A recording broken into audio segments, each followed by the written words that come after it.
브라질 상파울루의 인터라고스 서킷은 여태까지 49번의 F1 그랑프리를 개최했고 수많은 명장면과 역사에 남을 감동적인 순간을 만들어냈습니다.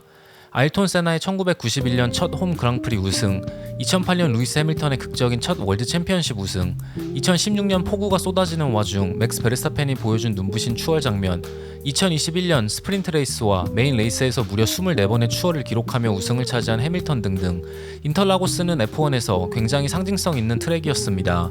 그리고 이번 시즌 50번째 레이스를 기념하는 브라질 그랑프리는 스프린트 레이스가 포함되어 열렸고 다시 한번 레드불의 베르스타펜이 스프린트와 메인 레이스를 모두 우승하며 이번 시즌 17승을 기록했습니다. 스프린트 레이스에서 폴포지션을 차지했지만 2등으로 스프린트 레이스를 마무리한 맥라렌의 랜도 노리스가 메인 레이스에서도 다시 한번 2등을 차지하며 이번 시즌 7번째 포디움과 6번째 2등을 기록했고 6번째 2등을 기록했고 에스턴 마틴의 페르난도 알론소가 마지막까지 레드불의 세르히오 페레즈와 손에 땀을 쥐게 하는 휠투일 레이스를 펼친 끝에 0.053초 차이로 3등을 차지하며 브라질에서만 자신의 커리어 9번째 포디움을 기록했습니다. 오늘도 전체적인 레이스 리뷰가 아닌 흥미로웠던 뒷이야기들로 영상을 만들었습니다. 스프린트 레이스가 열렸기에 팀들은 단 한 번의 FP 세션을 통해 퀄리파잉, 스프린트 슈트아웃, 스프린트 레이스와 메인 레이스를 대비한 작전과 셋업을 준비해야 했습니다. 준비 시간이 넉넉치 않았던 가운데 에스턴 마틴의 알론소와 메르세데스의 해밀턴이 후방 왼쪽 타이어 펑처로 고생했습니다.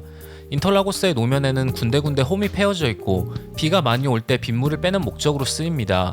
하지만 이 홈 안으로 파편들과 단단하게 굳어진 진흙이 쌓이기 시작하면서 트랙 위를 달리는 차들에게 데미지를 줄 수 있다는 의견이 제시되었습니다.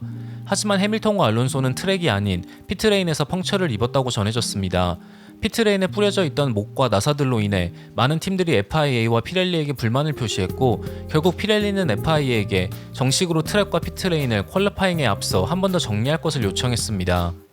노면뿐만 아니라 대부분의 드라이버들은 타이어에 대한 불만도 많았습니다. 스프린트 레이스가 끝나고 윌리엄스의 알렉산더 알본은 마모가 엄청나게 심하다. 차를 운전하는 느낌은 최악이다. 페이스는 나쁘지 않지만 차를 통해 전달되는 느낌은 전혀 좋지 않다.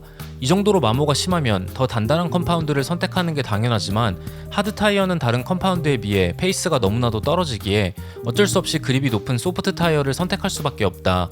타이어를 처음부터 끝까지 계속해서 관리해줘야 한다라는 말을 했습니다. 이번 그랑프리에서 그 누구보다 타이어 마모와 관리의 문제로 고생한 팀은 메르세데스였습니다.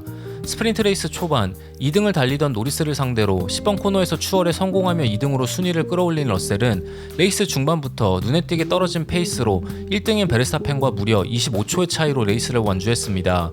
메르세데스의 조지 러셀은 우리가 가장 빠르지 않을 거란 걸 알고는 있었지만 베르스타펜과 랩당 0.2초에서 3초 정도 차이가 날 거라 예상했고 맥라렌의 페이스와 비슷할 거라 생각했다. 하지만 셋업에 큰 문제가 있었다고 생각할 수밖에 없다. 타이어의 마모는 우리의 예상보다 너무나도 빨랐고 스프린트 레이스의 결과는 실망스러웠다. 이번 시즌 타이어는 너무나도 예민하고 온도의 변화와 노면의 변화에 너무나도 민감하게 반응하기에 타이어의 최대의 성능을 끌어내는 건 마치 흑마법과도 같다라는 인터뷰를 했습니다.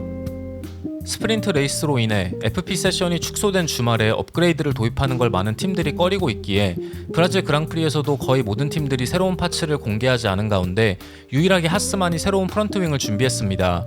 한편 페라리는 브라질 그랑프리를 앞두고 샤를과 카를로스 사인즈의 차에 배기 시스템을 교체했습니다. 시즌 중 총 8번의 교체가 가능한 가운데 샤를과 사인즈는 이번이 6번째 교체였습니다. 그리고 페라리는 엔진, MGU-K, MGU-H, 터보차저 등을 새로운 파츠들로 교환하면서 페널티를 받는 대신 이번 시즌 이미 사용한 부품들을 조합해 추가 페널티 없이 남은 시즌을 마무리하려 했습니다. 하지만 메인 레이스 퀄리파잉에서 2번 그리드를 차지한 샤를은 포메이션 랩에서 차량 문제로 6번 코너에서 스핀하면서 벽과 부딪히며 DNS를 기록했고 레이스에 참가하지 못하는 불운을 겪었습니다. 6번 코너 진입 전 샤를의 SF23은 연기를 일시적으로 뿜어냈고 후방 타이어가 락업되면서 그대로 스핀했습니다. 그리고 샤를은 바로 유압장치의 문제로 파워 스티어링에 문제가 생겼습니다. 이 사고에 대해 샤를은 스티어링이 반응하지 않았기에 차를 돌릴 수 없었고 그대로 직진해 벽과 부딪혔다. 유압장치의 문제가 아니라고 생각한다. 정확하게 뭐가 문제인지 파악했지만 아직은 공개할 수 없다. 엔진에 문제가 있었기에 후방 타이어가 락업됐다라고 분석했습니다. 결국 2번 그리드가 비어진 상태에서 메인 레이스는 시작했고, 시작과 동시에 6번 그리드에서 레이스를 시작한 노리스가 2등으로 치고 올라왔고, 2020 시즌 이후 자신의 최고 퀄리파잉 성적인 3번 그리드에서 레이스를 시작한 에스턴 마틴의 랜스 스트롤은 좋지 못한 스타트를 보여주면서 5번 그리드에서 출발한 해밀턴에게 추월당했습니다. 하지만 선두권 뒤에서는 더 큰 혼전이 일어났고, 13번 그리드에서 레이스를 시작한 알본이 하스의 휠켄베르크를 상대로 바깥으로 추월하려고 시도했지만 12번 그리드의 마그누센이 휠켄베르크의 왼쪽에서 공간을 좁혀왔고, 결국 알본이 휠켄베르크와 먼저 충돌하면서 나중에는 마그누센과 크게 부딪혔고, 타이어가 찢겨져 나오며 튀어오르는 위험한 사고가 나면서 레이스는 시작과 동시에 세이프티카가 발동되었고, 그 이후 레드 플래그가 나오게 되었습니다. 이 사고로 인해 10번 그리드에서 레이스를 시작한 맥라렌의 오스카 피아스트리가 큰 서스펜션과 리어윙 데미지를, 그리고 17번 그리드에서 레이스를 시작한 알파 타우리의 다니엘 리카르도가 공중으로 떠오른 타이어를 피하지 못하고 그대로 부딪히며 리어윙 데미지를 입었습니다. 레이스가 끝나고 알본은 엄청나게 좋은 스타트였다. 아마 앞선 드라이버들보다도 훨씬 더 좋은 스타트였을 것이다. 하스 2대와 3와이드 상황이었고, 아마 맨 왼쪽에 있던 드라이버는 내 위치를 확인하지 못했을 것이다. 그리고 갑자기 왼쪽에서 오른쪽으로 라인을 크로스하기 시작했고 난 피할 수 없었다. 챔피언십 순위에서 아주 중요한 레이스였기에 사고가 난 게 더 안타깝다라는 말을 했습니다. 레이스가 끝나고 마그누센은 스타트가 아주 좋긴 했지만 아마 알본이 바깥쪽에서 휠켄베르크를 상대로 자리 싸움을 시작했고, 둘이 먼저 부딪히면서 알본이 나에게 날아왔다. 실망적인 결과를 받아들인 게 처음이 아니기에 빨리 잊어버리고 다음 레이스에 집중해야 한다라는 인터뷰를 했습니다. 한편 사고에 휘말리면서 데미지를 입은 리카르도와 피아스트리는 레드 플래그로 레이스가 중단된 틈을 타 다시 레이스에 복귀할 수 있을 정도로 차를 수리할 수는 있었지만 모든 문제를 해결하지는 못했기에 페이스가 좋지 않았고, 레드 플래그 발동 직전 바로 피트로 복귀했기에 다른 드라이버들보다 한 바퀴 뒤처진 상태로 분류되었습니다. 그리고 차량의 수리를 위해 게러지로 들어가야 했기에 피트레인 스타트로 다시 레이스에 복귀해야만 했습니다. 레드 플래그가 해제된 후 다시 스탠딩 스타트를 해야 했기에 리카르도와 피아스트리에게 포메이션 랩이 진행되는 동안 다른 드라이버들을 추월해 한 바퀴를 만회할 수 있는 기회가 주어지지 않았습니다.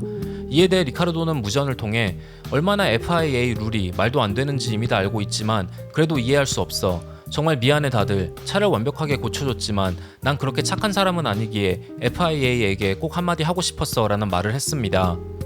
스프린트 레이스에서 이미 타이어 마모의 문제점을 드러낸 메르세데스는 71바퀴나 되는 메인 레이스 동안 타이어와 온도 관리 문제로 전혀 페이스를 찾지 못했습니다. 결국 조지 러셀은 59번째 랩에서 파워 유닛 문제로 리타이어했고, 해밀턴은 좋은 스타트를 끊었음에도 불구하고 레이스 중후반 이후에 페이스 문제로 8등까지 밀려났습니다. 레이스가 끝나고 해밀턴은 아마 차의 플로어가 전혀 재구시를 하지 못하는 것 같다. 플로어가 전혀 노면에 밀착되지 못하고 있고 다음 포스를 생성하지 못하기에 더 큰 리어윙을 장착할 수밖에 없었다. 그리고 더 큰 리어윙은 더 많은 드래그를 생성하면서 직선 구간 페이스를 떨어뜨린다. 직선 구간에서 뒤처진 이후에는 코너에서 미끄러지기 시작하기에 도저히 해결 방법을 찾을 수가 없었다라는 말을 했습니다.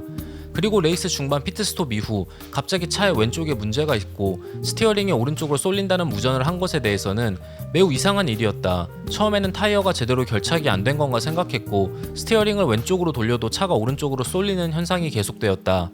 하지만 문제는 자연스럽게 해결되었고 갑자기 바람이 거세게 불었던 게 아닌가 생각한다라는 인터뷰를 했습니다. 시작부터 선두를 꾸준히 유지한 베르스타펜과 그 뒤를 쫓아간 노리스는 일찌감치 3등과 그 뒤에 따라오는 차들과 거리를 벌리는 데 성공했습니다. 하지만 노리스는 간간히 베르스타펜보다 더 빠른 랩타임을 기록하면서도 타이어를 관리하면서 레이스를 여유있게 운영한 베르스타펜을 따라잡지는 못했습니다.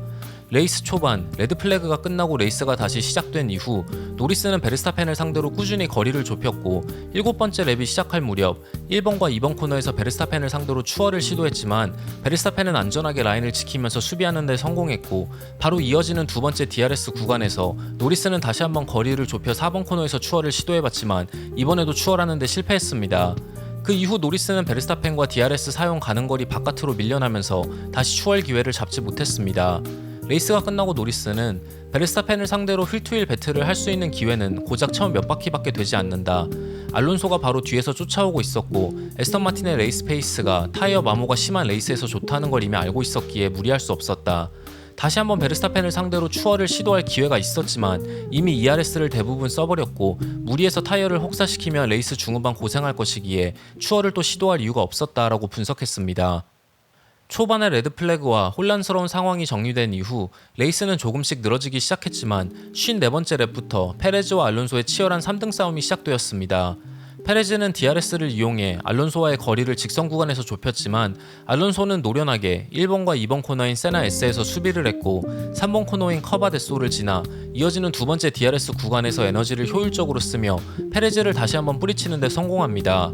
그리고 이어지는 이번 섹터의 슬로우 코너들을 페레즈와는 다른 라인을 타며 절묘하게 거리를 벌렸고 12번 코너인 준사오에서 안쪽 연석을 계속해서 파고든 페레즈와는 달리 바깥쪽으로 크게 돌면서 더 많은 그립을 찾아 메인 스트레이트에서 페레즈의 DRS 이점을 무효화시키는 데 성공했습니다. 하지만 페레즈는 포기하지 않고 계속해서 알론소를 상대로 추월을 시도했고 결국 70번째 랩 1번 코너에서 알론소의 안쪽을 공략했고 추월하면서 3등으로 올라섰습니다. 하지만 알론소는 마지막 랩인 71번째 랩 두 번째 DRS 구간에서 페레즈를 다시 한번 추월했고 마지막까지 버티면서 0.053초 차이로 3등을 차지했습니다. 레이스가 끝나고 알론소는 페레즈를 상대로 30바퀴나 버텼지만 2바퀴를 남기고 추월당했을 때 끝났다고 생각했다. 하지만 마지막 랩에서 페레즈가 1번 코너에서 브레이크를 늦게 밟는 걸 확인했고 4번 코너에서 다시 한번 추월을 시도해야겠다고 마음먹었다 라는 말을 했습니다. 한편 페레즈는 메르세데스를 추월하는데 너무 많은 시간을 지체했고 내 레이스 계획이 거기서 무너졌다. 알론소를 상대로는 조금 페이스가 밀린다고 생각했지만 마지막까지 거리를 조금씩 좁혔고 거의 포디움에 오를 뻔했다. 알론소에게 엄청나게 좋은 레이스를 펼쳤다고 전해주고 싶다. 환상적인 배틀이었고 정말 공정했다. 이 정도로 타이트한 배틀을 서로를 존중하며 안전하게 공간을 내주면서 할 수 있는 드라이버는 그렇게 많지 않다. 알론소는 언제나 무슨 수를 써서라도 이득을 챙기려고 하지만 동시에 깨끗한 레이싱을 지향한다. 누가 포디움에 올랐어도 당연했을 것이고 오늘은 알론소가 충분히 올라갈 만했다라고 평가했습니다. 브라질 그랑프리가 끝나고 F1은 이번 시즌 처음으로 열리는 라스베가스 그랑프리로 이어집니다. 이미 4천억 원이 넘는 돈이 투자되었지만 호텔 직원들의 파업, 베가스 주민들의 시위, 아직 매진되지 않은 티켓 등등 여러가지 문제가 벌써부터 지적되고 있는 베가스는 F1의 기대에 부응하는 흥행과 함께 수익을 올릴 수 있을지 지켜보면서 이번 영상을 마치도록 하겠습니다. 시청해주셔서 정말 감사합니다.